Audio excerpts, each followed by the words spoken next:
Our second last speaker today is Donald McIntyre, senior editor of the Ethereum Classic Cooperative, and he also used to work for UBS.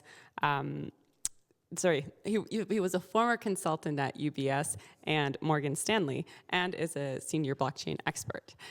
So this talk is going to dive into the threat of CBDCs on personal privacy and property rights. And Donald is also going to provide us with a comparison of CBDCs and Ethereum Classic. Thank you, Mag. Thank you, Mag. Very good. So the first part, I'm going to talk about ETC, and ETC for developers, for dApp developers, and Web3 developers. What are the benefits of ETC for them? Hi, I'm Donald McIntyre, senior editor at the ETC Cooperative, as Mag said.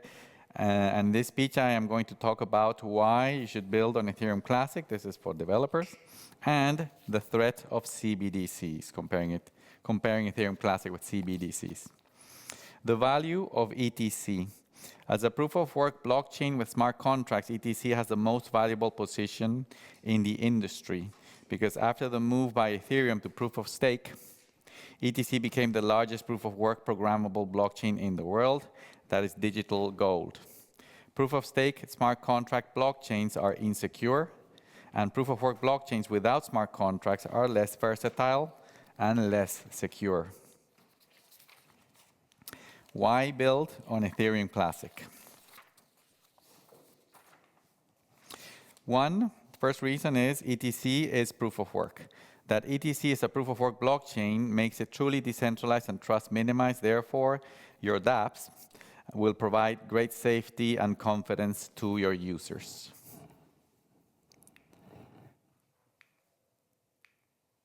Here.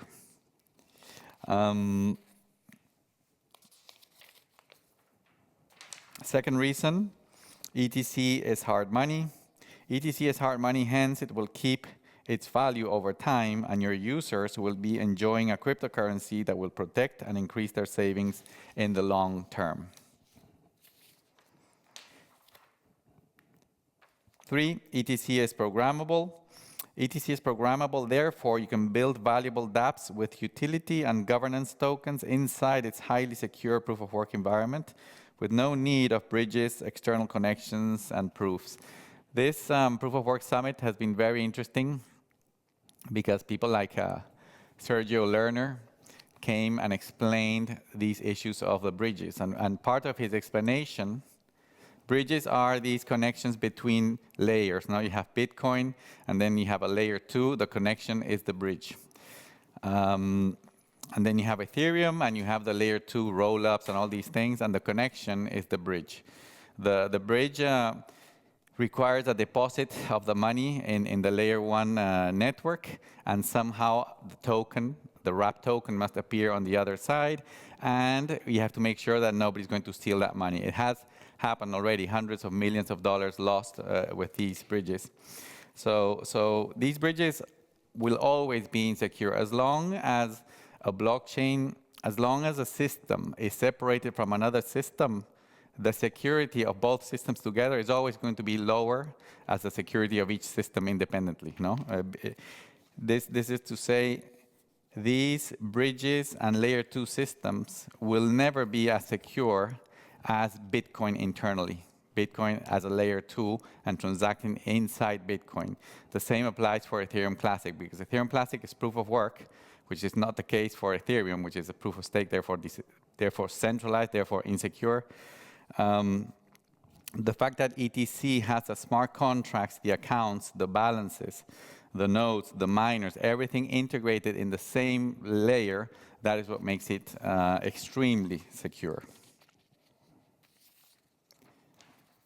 And another thing that was interesting about Sergio's presentation, I recommend people to go and see the Proof of Work Summit video of Sergio presenting the bridges to Bitcoin, is that he did the comparison of security of the older bridges and the new bridges, and he basically declared the problems of security of these systems. which in a way affirms my argument. The fourth reason to build on ETC is that ETC is fully replicated.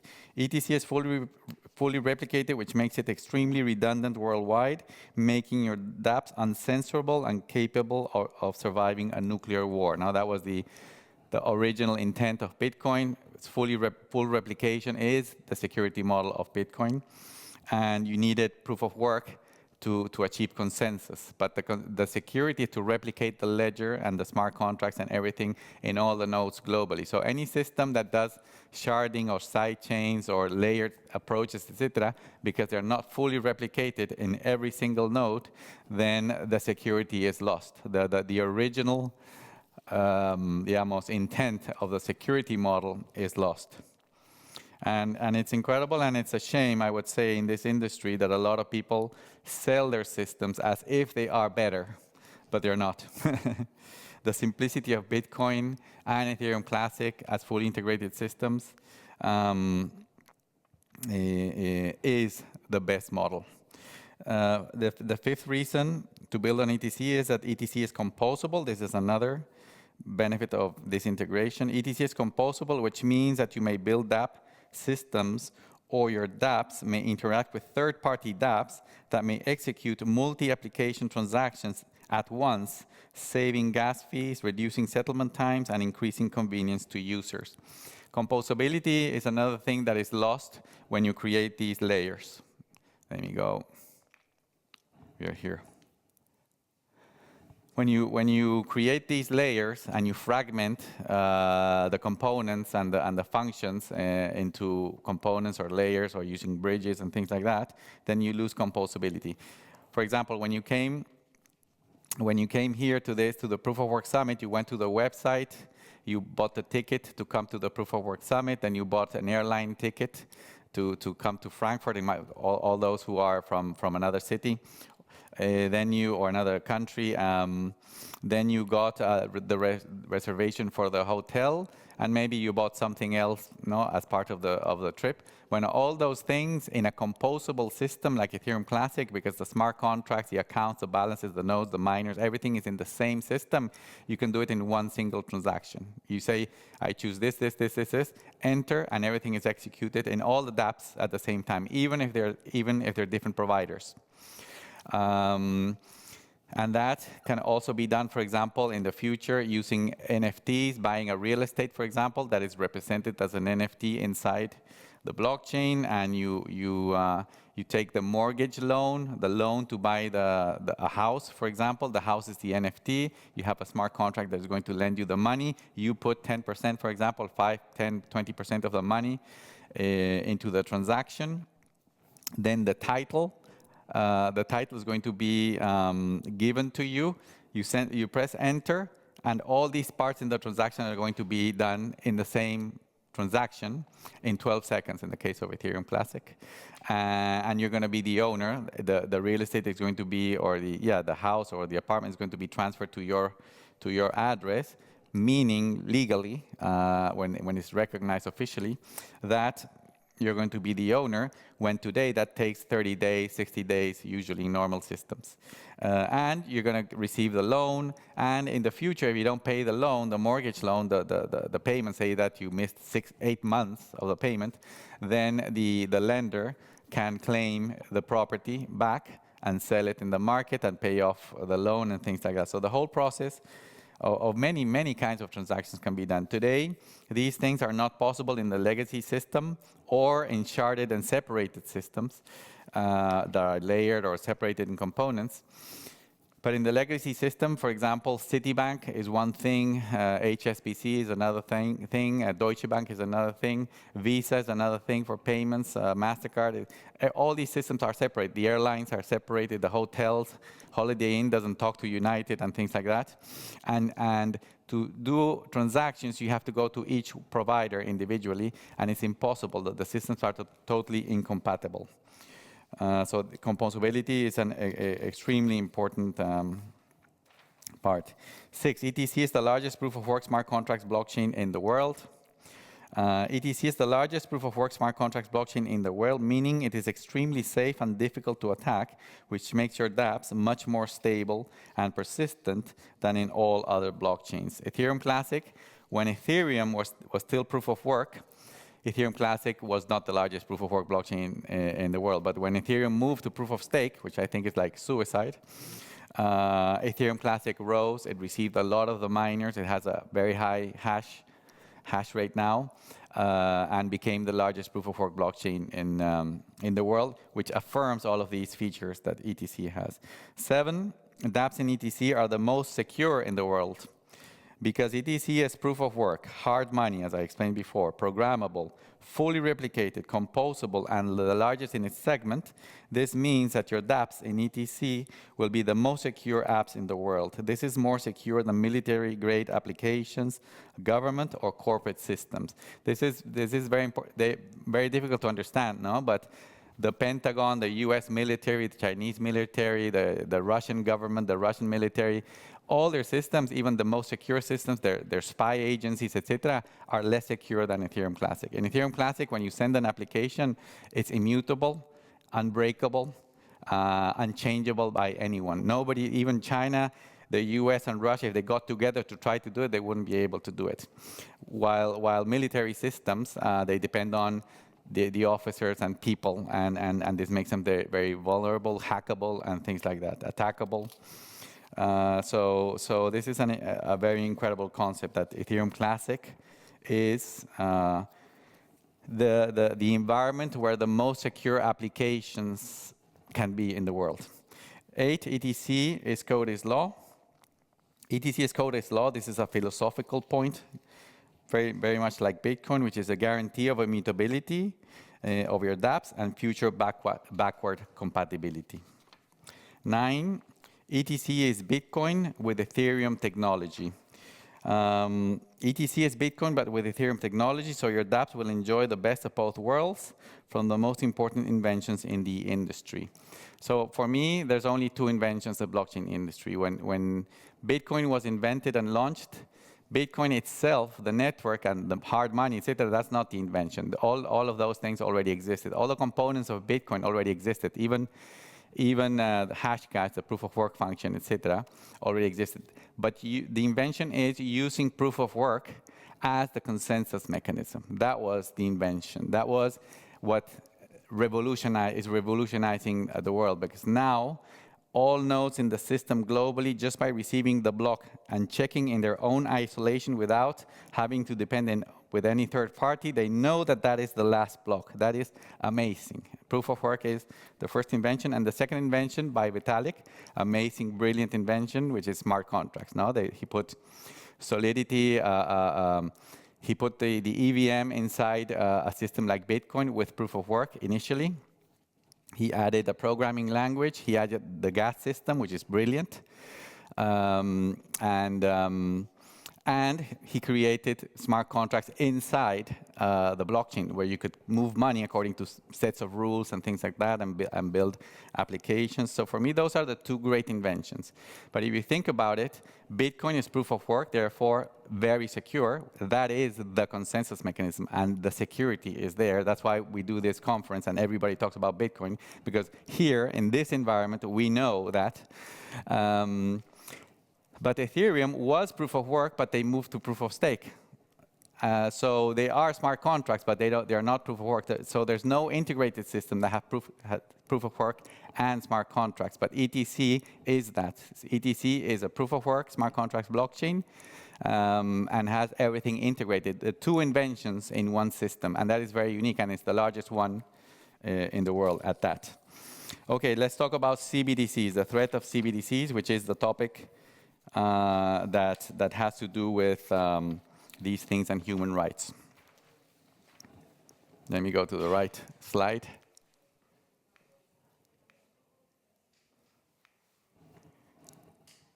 This meme was made by Bitmain, a strong supporter of Ethereum Classic. Oh no, I'm going back. Okay.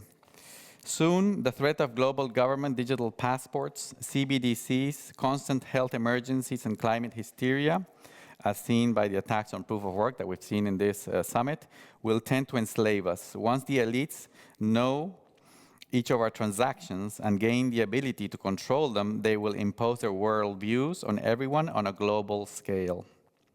They will stop purchases of meat on the grounds of the government-recommended food pyramid, stop purchases of gas for our vehicles on the grounds of climate change, and cancel donations to churches on the basis of national security. The only escape to the calamitous global absolutism that is coming will be non-compliance. And non-compliance will only be possible through technologies such as proof-of-work blockchains as ETC. It's very important for every one of us not to use CBDCs and not comply and use ETC and Litecoin and Bitcoin. As central banks all over the world race to launch their central bank digital currencies to please the global elites such as the World Economic Forum, we as citizens have no other recourse but to learn and understand what these new technologies will entail to our life, liberty, and property. To explain what are CBDCs, a good way of going about it is to compare them with Ethereum Classic. ETC is the most secure and advanced blockchain technology in the world, and CBDCs seek to imitate its design, but to add to them their central control and planning devices. I mean this, that CBDCs are, they usually use Hyperledger, which is an EVM system as well, and ETC is part of the EVM ecosystem. So the comparison of ETC as an EVM system and CBDCs is what I'm doing here. Bitcoin was not useful as a model to follow by them, as it was so basic that it didn't enable any kind of central planning scheme or control. In the next two sections, we will explain the contrast between ETC and CBDCs and how the design choices make them completely opposite in terms of human rights. This is incredible, because ETC it's the same design, it goes in one direction, human rights, basic rights, and protection of individual. And CBDCs use the same design, but they go in exactly the opposite direction. The differences between ETC and CBDCs show the intent, the differences, no? The ones that are highlighted now are the differences. Show the intent of the designers of central bank digital currencies. That they use proof of authority as the consensus mechanism shows that what they want is complete centralization and control, where censorship and gatekeeping reign. That they will not have cap supply show their intent of boosting modern monetary theory, which is basically printing money all the time, where the state monopoly of money can print whatever they wish, while households have to live with a consequent inflation and constant transfer of wealth to the rich. This makes CBDCs totally centralized systems, while ETC is decentralized, has a cap supply to protect users' wealth, and uses proof of work as a consensus mechanism, which is the only way, which is the only one that is truly decentralized.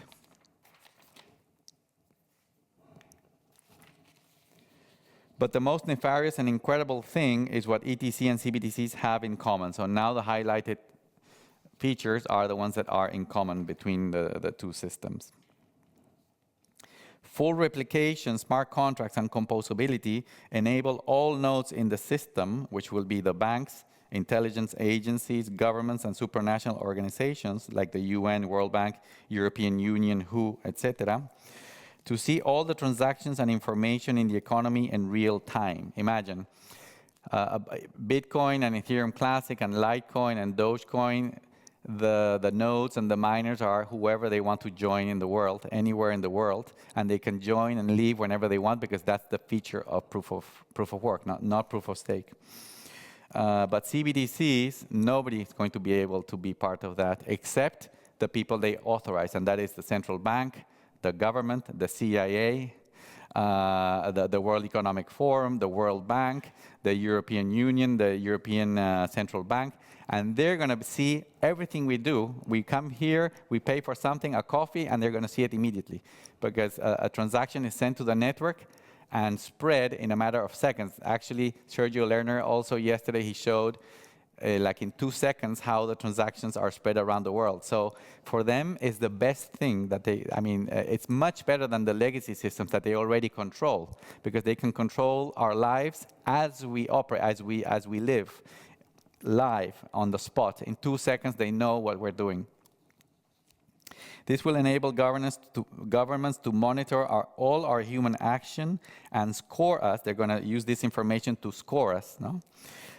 Individually, and control our behavior based on our politics, cultural background, their climate policies, diversity, equity, and inclusion ideology, critical race theory, and environmental, social, and governance rules in the case of small businesses and corporations. So all of us here who believe that these are things that are good, they're going to be used for evil. They're going to be used to control us. All this of climate change and racism and poor these, the Palestinians this and the Jewish people that and all these feminism and what's going on with the immigrants. We have to protect the immigrants. All of these movements, they fake that they care about these people. But they're really brainwashing us to lure us into the system and control us.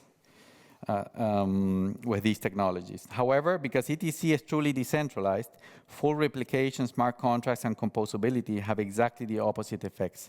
In the middle of the techno-tyranny that is coming, and this is coming, it's not that, oh, maybe, or no, it's already here, I would say. Especially here in Europe. Europe, for some reason, is leading the way in how they control their people. I mean, they're controlling speech, like in the UK, in Germany, arresting people for what they say on Twitter. Well, outside of Europe as well, in Brazil, they already banned Twitter. ETC will enable us to enjoy our full natural rights, such as life, liberty, property, freedom of contract, free speech, freedom of assembly, and freedom of religion. This is because full replication, smart contracts, and composability will exist in ETC in the context of a totally censorship-resistant and permissionless proof-of-work programmable and cap supply blockchain. To learn more about ETC, please go to ethereumclassic.org. Thank you very much. Thank you. Do you guys have any questions? Anybody has any questions? You mentioned that those token attacks happened. Do you mind? There were what? Some token attacks, or because of the bridging, that some chains got attacked. Yeah. Are there? Can you mention any chain? What was attacked? Oh, since 2017 until today, there's been several losses with Binance Smart Chain, etc. I don't remember the names of the bridges specifically. Sometimes the developers launch the bridge to bridge, say, a blockchain and Binance Smart Chain, and people went sending money, and they accumulated $150 million, and the developers disappeared with the money. Yeah. It's called a rug pull, and like that, there were several cases of bridges, but I don't remember the name. Sorry, no problem. Specifically. Thanks.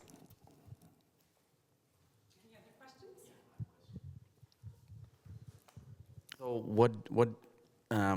regarding CBDC, what do you think is the timeline? When do we get this? Oh, they are full steam already developing them.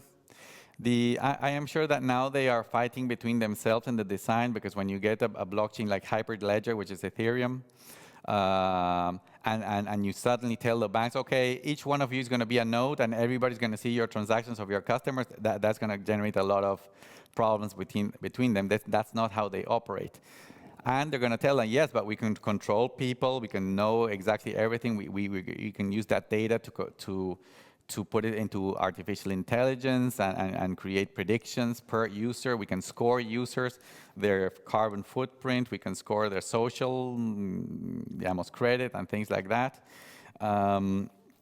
We can score all of their behavior, and banks are going to like it. But I'm sure that now they are hashing out all these details, the concept that the data and the products, they have to move all their products into the blockchain, and they have to negotiate who's going to control what. And also they have to build into the system the control mechanisms, the way to stop a transaction on the spot. As it enters, they know, okay, this is going to buy meat, boom, we need to cancel, because this person already has a very high carbon footprint or something like that. But Nigeria, for example, already launched theirs. It wasn't very well received by the population. It was a Hyperledger platform, blockchain. China, I think, had an experiment with the CBDC that also didn't go very well. But those are just the baby steps that they're doing. I think when, your question was when? Yeah, when, and secondly, actually, do we really want it? No, we don't want it. The people, I mean, do we want control by our government? Do we want tyranny? Most people are going to say no, but we don't want it. And in terms of time frame, I think they're thinking 2030 to 2035 officially when you go to the World Economic Forum's website. But I think there are many central banks, there's dozens of central banks already working on this. Many are going to launch before that. The Human Rights Foundation has developed something called the CBDC tracker, where it tracks the progress for every country on CBDCs. Some countries, citizens are a lot more amenable to it because there are pilots in China. But it's really interesting. For example, in Canada, right, they were pretty keen to develop a CBDC, but then the government kind of showed their hand early by blocking the Canadian truckers and then retroactively saying it was illegal to donate 2 weeks later to the truckers, blocking financial access to a number of Canadians that had donated to the cause when it was perfectly legal to.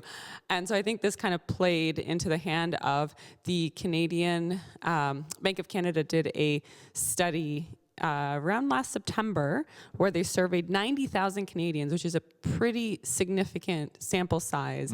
And overwhelmingly, Canadians did not want to see a CBDC.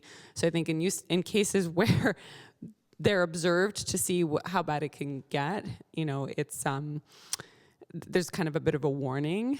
But I wonder sort of like, what do you feel is the best way to educate against concern, like the general populace, around the threats of CBDC? Is it things like trying, the CBDC tracker, or like, how do you think we can educate? Because like we are immersed in this tech, we understand, right? But how does somebody just off the street?